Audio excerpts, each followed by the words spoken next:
Hi there and welcome. This is Derek Feldman. I'm excited to be with you for one of our podcast and webinar sessions here using mobile to elevate a cause. What's exciting today is I have a phenomenal guest here who is really leading a lot of change in the digital and mobile cause space. That's Sreenivasan, who is the Chief Digital Officer for the Met Museum, New York.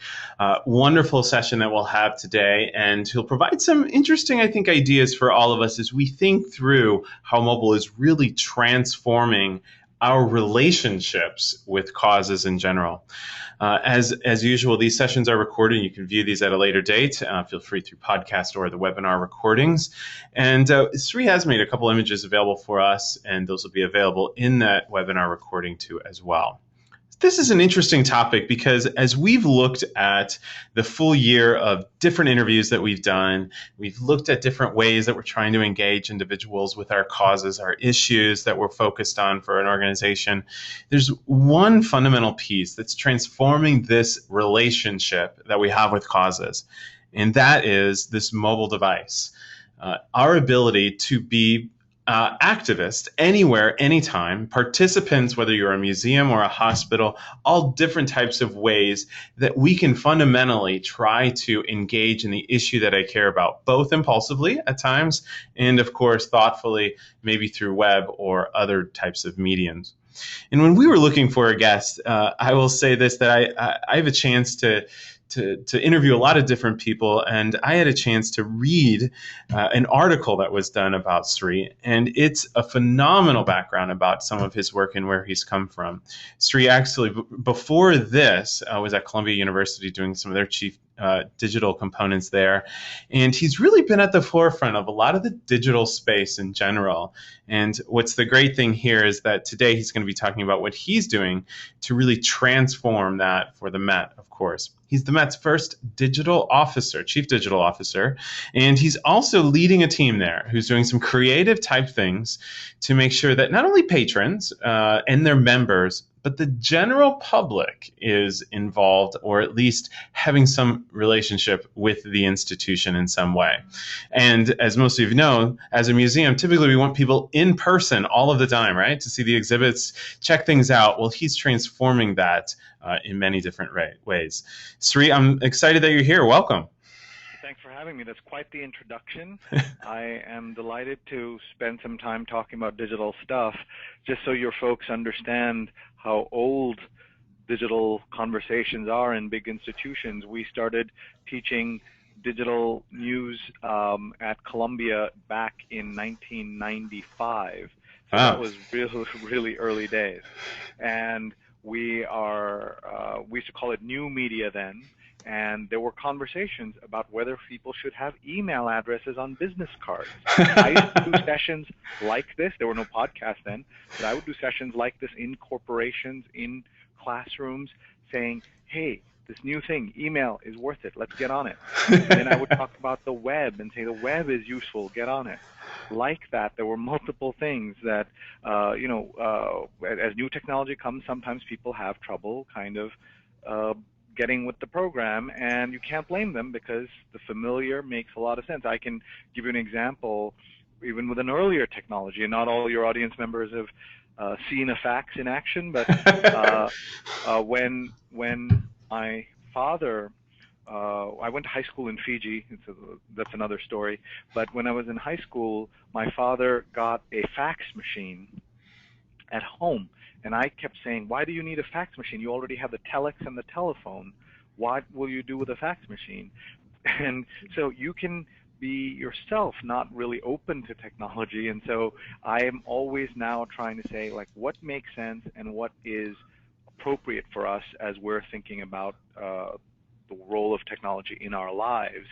But this moment with mobile is incredibly important. And just as those other pivotal points, like websites and email and blogging and social, mobile is incredibly important. I taught a class at Columbia with a guy named Ken Lehrer, Kenler, who is a co-founder of the Huffington Post and one of the best connected people in New York on technology. And his a company, Lara Ventures, which I encourage you all to check out.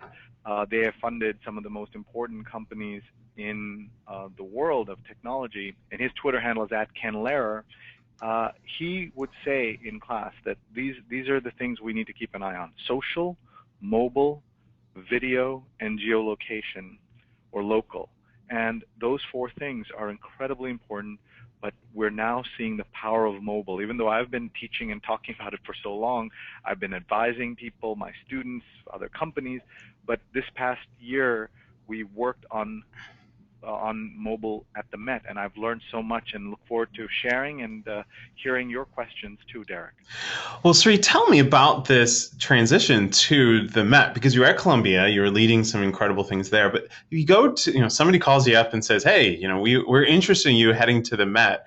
What was it about the Met that you saw from a digital and technology perspective as a major reason to go lead their efforts? I was, as you heard, I lived in Fiji. My father was an Indian diplomat, and we lived all around the world. I was born in Tokyo, and then we lived in Moscow in the height of the Soviet Union, and arrived at the age of 9 in Manhattan, and we were living 4 or 5 blocks from the Met, and I went to school 1 block from the Met at PS6. Mm-hmm. And our teacher would say it's criminal to live, to work, to go into school 1 block from the Met and not be there at least once a week. So she would find some excuse every week to take us, drag us, cajole us to go to this wonderful institution. And so I tell people I had a 30-year one-way love affair with the Met. And when you love someone for 30 years, if she calls you, you have to take the call. Very true. And then with your wife's permission, you carry on, which is what I did and we did, and that's how I ended up where we are. And the reason I came was that we were going, under the guidance of Tom Campbell, our CEO, and remind me to talk to you about his Instagram account. I will, for sure. We decided that this was an opportunity that I couldn't pass up. We have a team of 70 people here doing digital media, working very closely with our CTO. So my title is CDO, Chief Digital Officer. You'll also hear sometimes in other institutions, Chief Data Officer. But Chief Digital Officer working with the Chief Technology Officer, who runs the infrastructure, the networking, the operations, to take the stories in the Met and tell it to the world. I like to kind of internally, but now here I'm telling you externally, that we want to take our million pieces of art, million plus pieces of art, and tell a million plus stories to 1 billion people. And that's something that's going to take an enormous cultural change, but it's already happening, and our director has really pushed us in that. And that's why I came. We have a chance here to help people understand, appreciate, and participate in art at a scale that has never been imagined. And they're already doing it in everything in their lives, but there are so many more things we can do, and that's why I'm excited to be here. Well, I have on the screen now, it talks about what your role is. What does a chief digital officer do? And that was one of my questions. You do have a chief technology officer. Do you see your role in creating those experiences in the digital space be a substitute, or is it in addition to, you can experience the Met in person and in this digital space as well? It's the overarching Met experience. I mean, is that your role, is to sort of take both in person and digital and create these unique experiences? Yes, if your audience is ever wants to take a nap, they can, and they're feeling tired, they can, but not sleepy enough, they can watch a TEDx talk I did about connecting the physical and the digital. And I think that's the future of all businesses: the physical and the digital, the in-person and the online. Right. And making that virtuous circle so that people love what you do and they want to come experience it in person. They come in person, they love what you do, and they want to keep in touch with you when you leave. And that's where mobile and other things come in. By the way, if your folks really want to take a nap, I did another TEDx talk about hashtags and why they're misunderstood. So that'll really knock you out if the other one doesn't. Good. Well, because I think that's some of the challenge. Some people who are not used to mobile or digital see it as either a substitute or, if we go this route, it means everything we do in person is not going to be the same. And you're sort of changing that mentality as well. We're certainly trying, and we're getting people to understand that there is value in everybody coming to the Met, and we want the Met to be in everyone's bucket list in the whole world. But Right. we know that not everybody's going to be able to get here, so let's touch and influence them, and make them have some fun with our art wherever they are in the world. And that's sort of how we've thought about it, and it's been very effective for us to think in that way. And we're just getting started. Yeah. Well, I also love the fact that you told me, and we have it here on the screen too, that the chief digital officer is really the chief listening officer. Tell me about that. I think as a place, many institutions are kind of bombarded with new ideas, new tools, new things happening all the time, and you need someone who can listen and interpret, and then provide insight to say, okay, which direction we should go, and Mm-hmm. that's what I'm trying to do. And I think this is not just, there are many listening officers, and we're all doing this. Everybody in the museum does this. But what are the things worth putting your energy behind? And by the way, I should have done this at the top. Not everyone will even know what the Met is, or may have vague ideas. So the Met is, we like to say, the world's biggest encyclopedic museum. And what that means is that every aspect of human histories, human cultural history, is here in one place. Hmm. There are obviously other wonderful big museums like the British Museum and the Louvre and MoMA, and they're all great, but we are comprehensive in a way that many others are not. And we're the largest tourist attraction in New York City, and so that gives us an opportunity to connect, to bring people here. But again, we also want to get people who may never come here. Right. Well, it's incredible. So the numbers, and I have those here too: 6.2 million visitors in person, 2 million square feet of gallery space, 50 plus special exhibitions, 29 million unique visitors, 40 million visits, 140 million page views, and one flagship app. How do you do it? I mean, Well, I do the least amount of work of all of those. Everybody here, we have 2,000 employees, mhm. and hundreds of security guards. And what we're about is a big, robust international organization that is also happens to be a place. And we have so much in common with everything from the UN to an artist's website. So we're the other day, John Kerry was here, the Secretary of State, talking about the impact that ISIS is having in Iraq and Syria, with all the bombings and Mhm. the terrorism, and how it's affecting cultural artifacts, and why we have to care about this. So we can one day have that happening here. Another day, Bono is here because he wants to see an exhibition. Or we had a big Korean show, and Psy was here from Gangnam Style. And we had, of course, the world famous Party of the Year, which is run by Anna Wintour and Vogue, and is the place where every celebrity comes. But it's not just about celebrities. Every day I meet people in the galleries who are so excited to be here. This is one of their places that they wanted to go their whole lives, and now they're here, and we want them to give them an awesome experience. Well, in terms of that experience, let's talk about this app. And I have a few screenshots of it right here for our audience.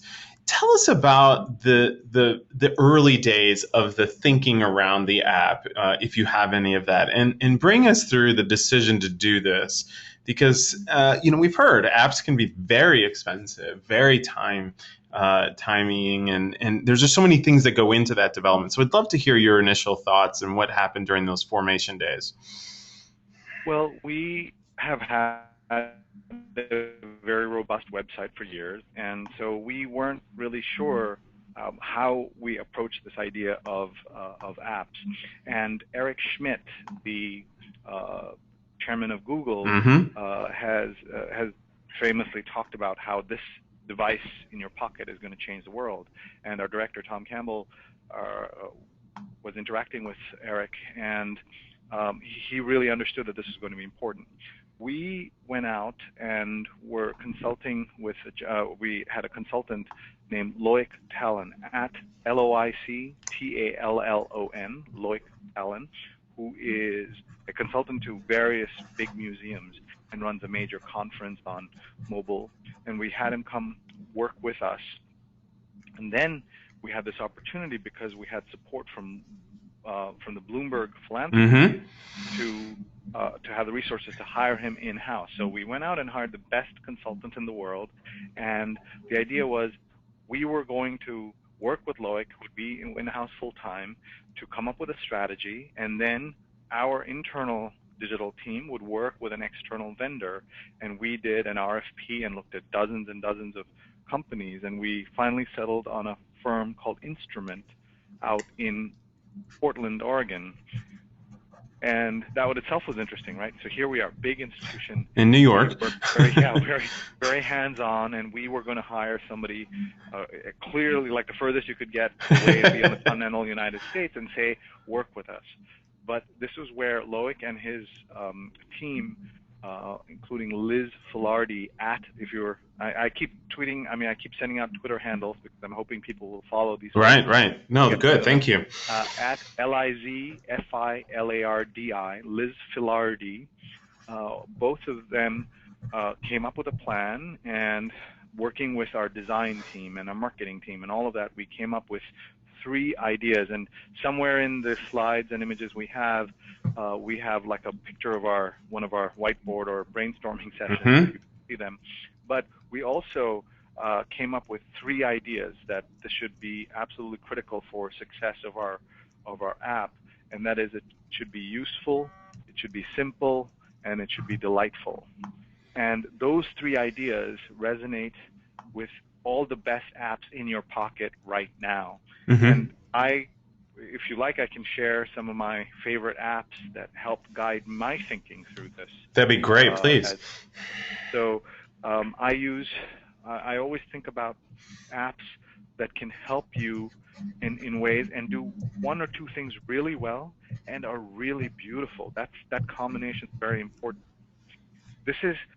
I started by saying to your audience that a lot of what we do now, we've already encountered in past generations of technology. So what I mean by that is, with the web, there was a while the idea was, let's be a portal, let's be sticky. There was this term called stickiness, where you want to kind of almost fool people into staying on your website.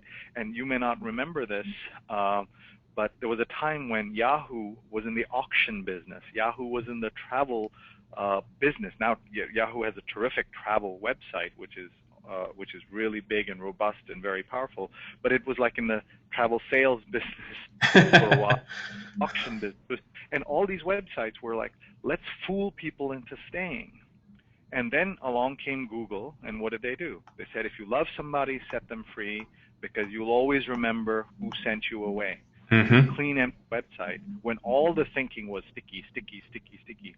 And so the same thing with apps, that now people say, how do we get people to spend time on our app and stay on our app? And we threw that out the window, and we said, we want you not to have a museum in your pocket, which a lot of museum apps are. We want you to have something that you'll use for 30 seconds and then put it away, or use to take selfies throughout the museum. That's what we want the iPhone for, or your phone for. That's our goal.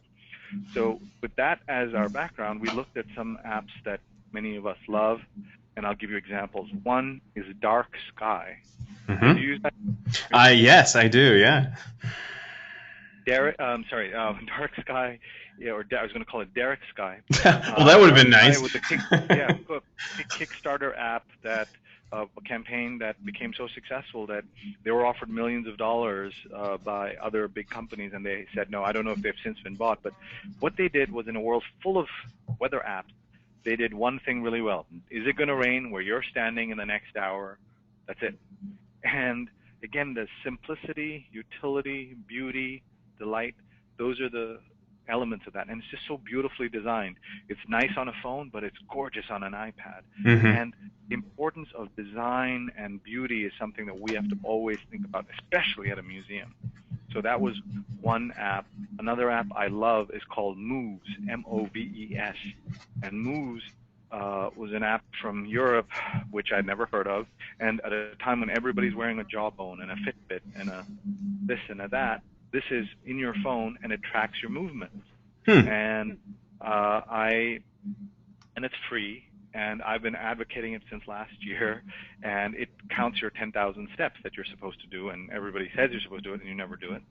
But it motivates you in a way that you may not, especially someone like me, may not be motivated. And just recently, Facebook bought the company, and I'm not sure what they're going to do with it, but it just works, and it's beautiful, and it's simple. That's another example. Another app I love is called TripIt.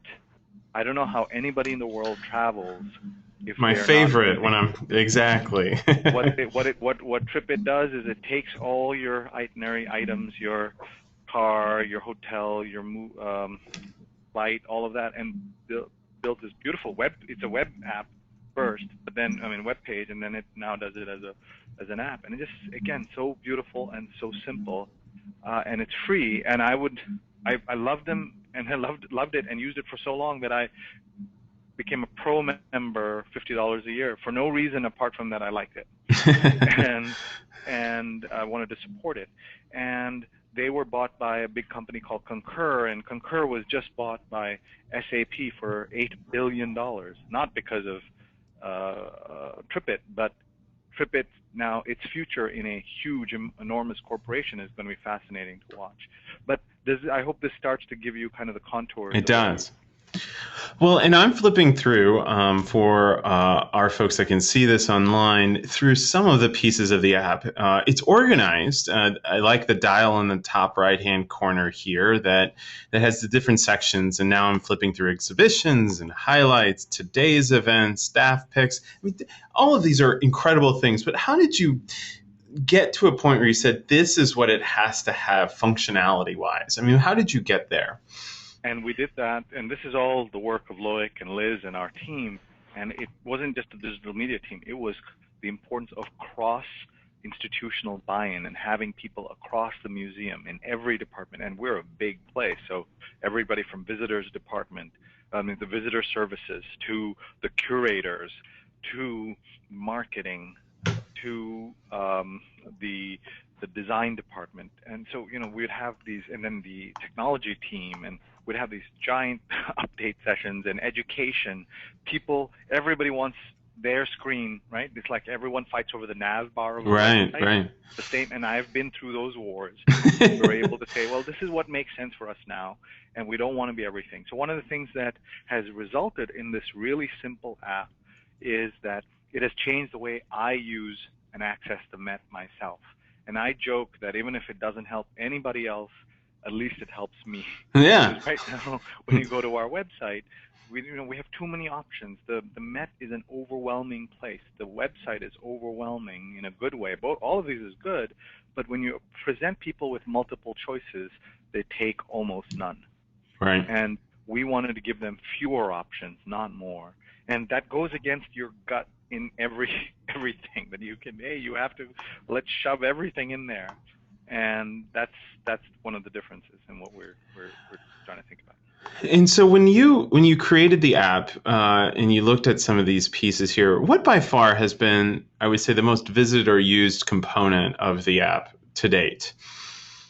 Well, we're just getting started. Just in a couple of weeks, we're about 100,000 plus downloads the last time I looked at the stats. And it's exhibitions, it's what's coming up, it's the talks, it's those kind of fairly obvious things. Right. But there are also, people love our unusual things like the tours across, like the Met stashes, all the best mustaches at the Met.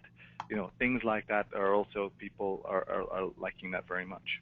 Well, and I noticed, and I actually pulled in here a screenshot around Assyria to Iberia at the dawn of the classical age. Even the way that the content's presented, lots of white space, of course, but even below that, providing more information and similar events for that user in that moment that says, I kind of like this, but might like something else. And so it seems like you were fairly methodical about this is Yeah, how we're our going team to. was Go ahead. absolutely. I'm sorry. You're absolutely right. We were methodical, and it's something that we've been working on for a long time to make this happen. And but it's just a start, and we're going to do a lot more. It's going to be a platform. Now that we're in people's pockets, we want to make them use it, and that's why it's not just a guide to the museum today. It also, we have a Twitter feed in there.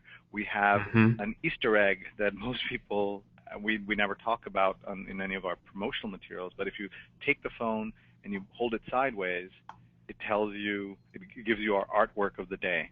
Hmm. And I don't know if you had seen that before, Derek, but that's No. kind of so when you do it right now, you say, "Oh, that's nice," and you get so you wonder what's happening at the Met. We'll show you, and whether you're coming a year, 6 months from now, or a day from now, or never, there's still things for you to see on this.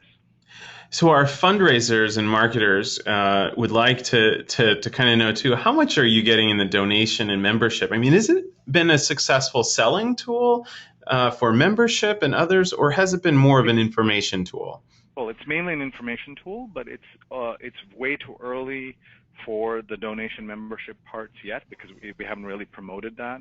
And once you're in the app, you'll see that you have to actually click to the menu to get to the Sure. donation, and it's not in your face. We believe at the Met that you provide people such great material, information, experience, they will then want to support you. So it's understated. Like everything at the Met, for a place that's so overwhelming, it can be understated at the same time. But the donation and membership is very important. And a lot of a lot of development folks spend their time thinking about getting the next new dollar Mm-hmm. and forgetting about the importance of stewarding the dollars you already have and the people who are already in the tent. And therefore, this is a great way to engage our current members. We have 150,000 members, including tens of thousands outside of New York, outside of America, but they want to support the Met, and we want to keep encouraging that. Absolutely.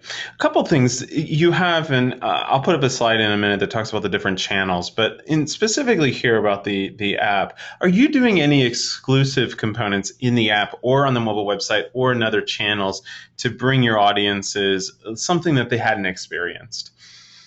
Well, we know that most people haven't seen most of the things that we're doing on social or on digital or on mobile anyway. So we are thinking all of this. See, the app is only one part of our mobile strategy. The mobile Mm-hmm. strategy is three components: the app, the mobile web, and the third piece is is our audio guide, which Mm-hmm. people will come and pick it up and wear it around their ears and walk around.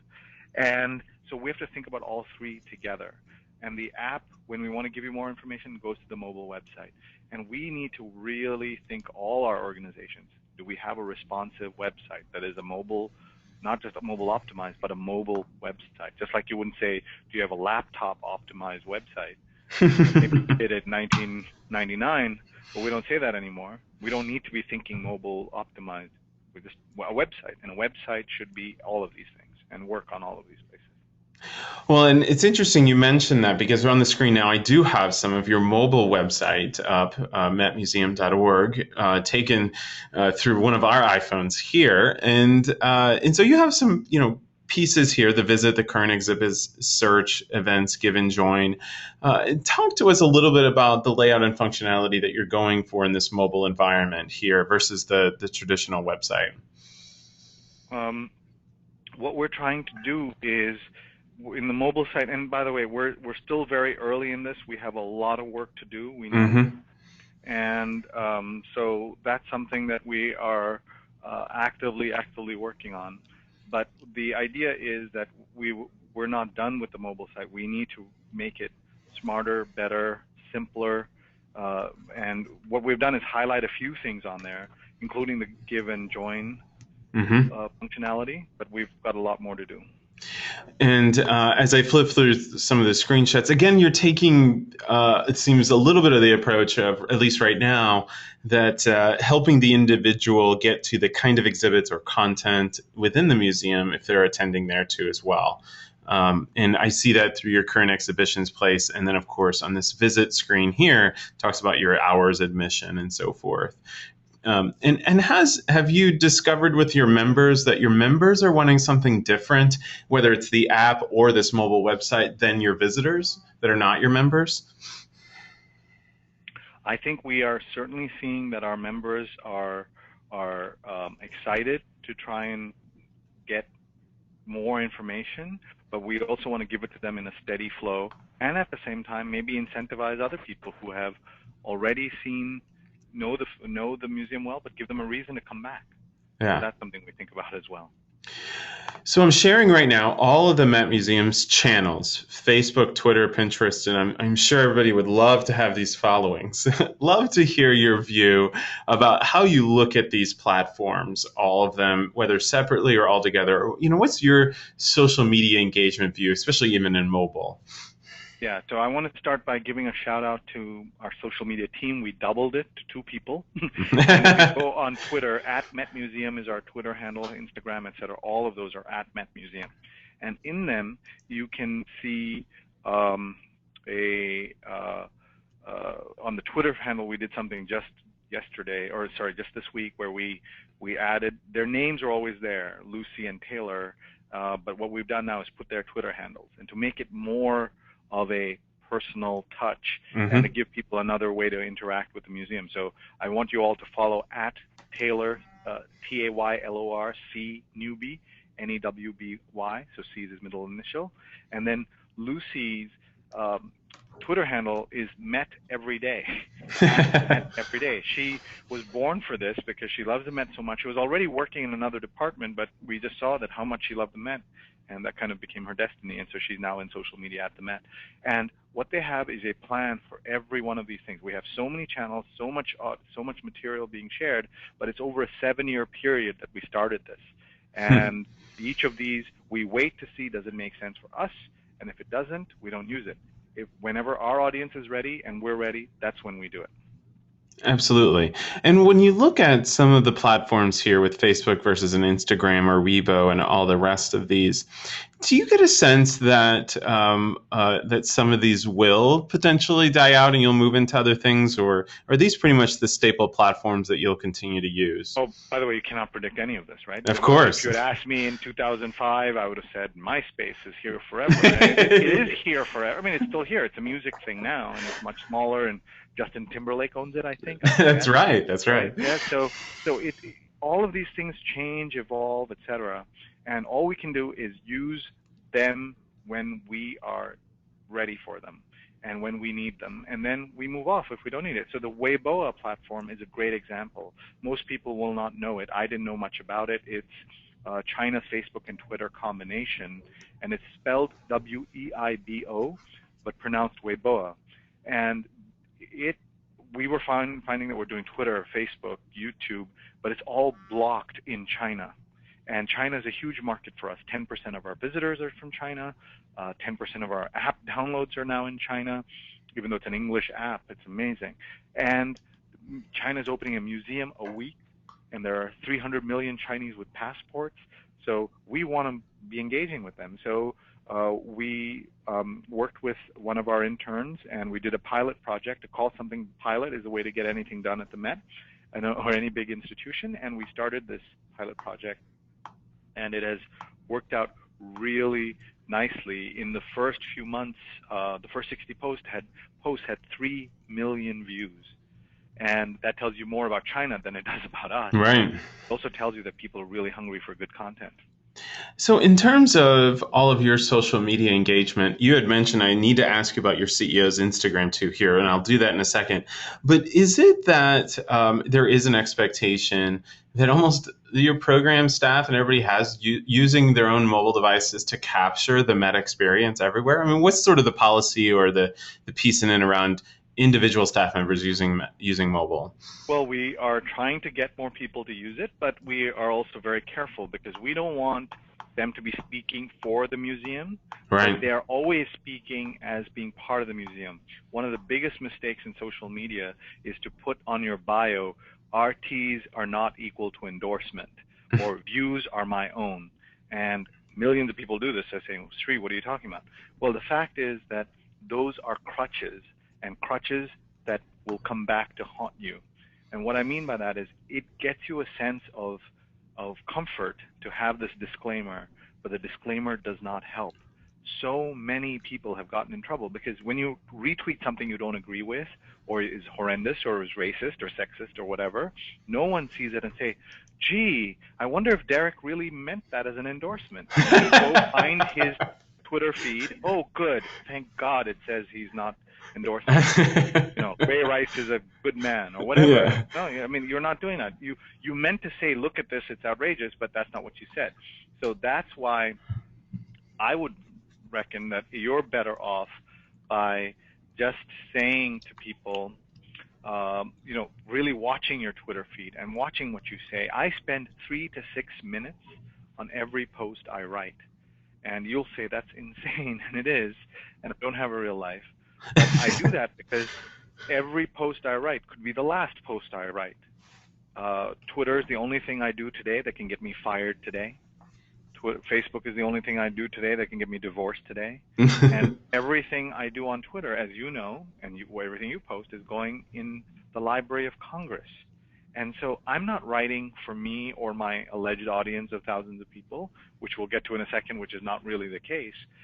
But I'm writing for my great-great-granddaughter who's going to say, hey, I wonder what life was like in 2015 or 2014. And she'll go to the Library of Congress, and she won't even have to go, right? She'll just imagine it, and it'll show up in her new in-skin monitor or whatever.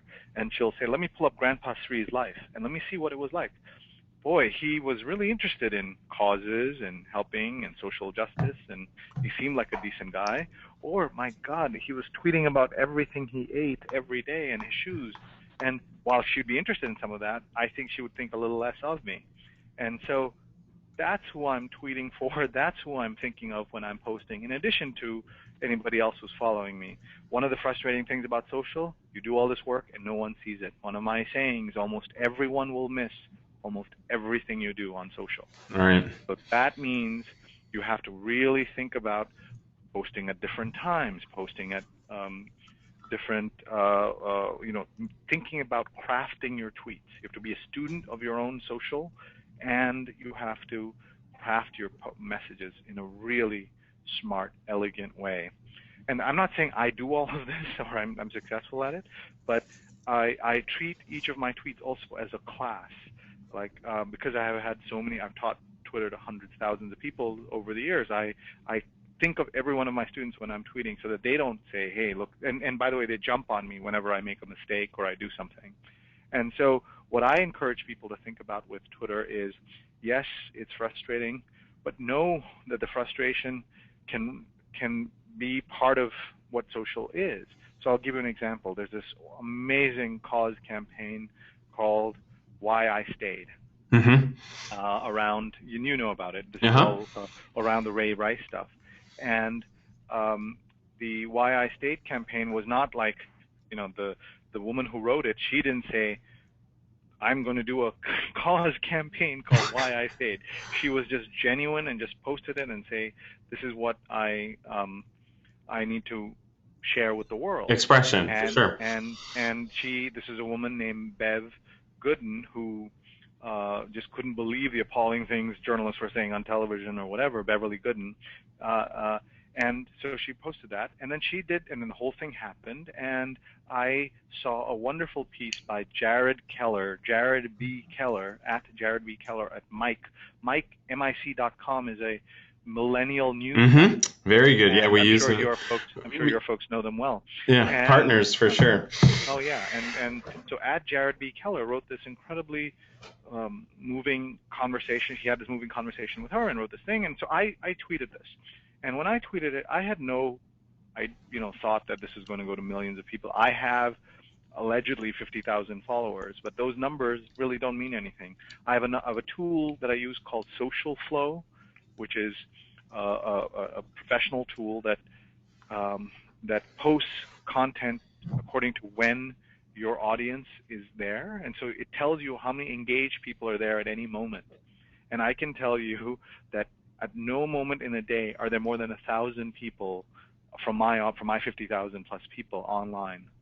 So even the chances of anybody seeing it are almost already so slim. Right. Now I know I'm only aiming at 1,000 people, and the half-life of a tweet is what, like 2 minutes, 3 minutes, That's right? right. So if you don't get into this thinking I'm going to reach 50,000 people, you'll be fine. So you aim at that, and then I posted this, and so I thought, maybe a couple hundred people would see it, and what happened is we suddenly saw that. I suddenly saw that I was followed by at Bev T Gooden, and this is the wonderful lady who started this whole thing. So even if no one else saw it, she saw it, and that's why you mention in tweets strategically, smartly, honestly, transparently, and she started following me. So was that tweet a waste because only a few people saw it? Not at all. It got out there, and Bev and I are now communicating, and we're gonna, when next time she's in New York, she lives in LA. When she comes to New York, she's gonna come visit the Met. These are what is so great. These are an example of what's so great about social. And doing it all on your phone is much harder, but there are obviously tools and things you can use for that. Well, and I noticed too that part of the strategy that you have used, and even if you go to your Twitter page, even if you go, I'm going to show on the screen right now, the Bloomberg.org's mention, where there is a picture of Start Here, download the app, where you are incorporating and promoting the app in mobile environments and everything that you're doing. Talk about that strategy to try and help people, find the app as well. The idea is that we want to get people to use the app, but how do you get the word out? So we want to have physical things that remind people that there's an app that exists. So I walk around with a button wearing this. A lot of our visitor services folks use it. Our director was wearing it for a while. And then we have these giant red discs on the floor that say Start Here. Right. They just download these things. And then the most amazing thing we were able to do, or maybe the hardest thing, was to put the giant these red Start Here buttons on our map on a painting across the face of George Washington. And but that tells you how different the Met is than the way lots of people picture it. That look what they were willing to do, and they are open to ideas, and we're an inviting place, a welcoming place, and we want to engage with you. Yeah, absolutely. All right, so we're going to finish here by talking about the future. What are you looking at or keeping some tabs on? What are you noticing? Sure. By the way, we talked about Instagram and my boss, so I want to get a plug-in for his Twitter account. His Instagram account. It's Thomas_Campbell, Campbell. So Thomas_Campbell, and I want everybody to follow him so that he will want to post more. And he's now on his way to China, and he's posting from there. It's going to be great. So why do we get him on Instagram and not Twitter? It's the same reason when Barack Obama announced he's going to tweet, I said, bad idea. I wrote an article saying, condemning this. I want him to fund the country, not get involved in Twitter flame wars. And same thing, I want our boss to run our wonderful organization and travel the world and raise money and do all this cool stuff, but not to get involved with this. And so thinking about what works for your institution, your specific people is key. And Taylor and Lucy came up with a wonderful social media strategy for Instagram for him. And by the way, our Instagram won a Webby Award, and I hope you all follow that as well, at Met Museum. My Instagram is Sreenet, at Sreenet. I couldn't get at Sree for that, but I do have it on Twitter. Your question was, what is the future? The future is unclear and unpredictable. And if I were a good predictor, I would have been very rich and not accessible for podcasts right now.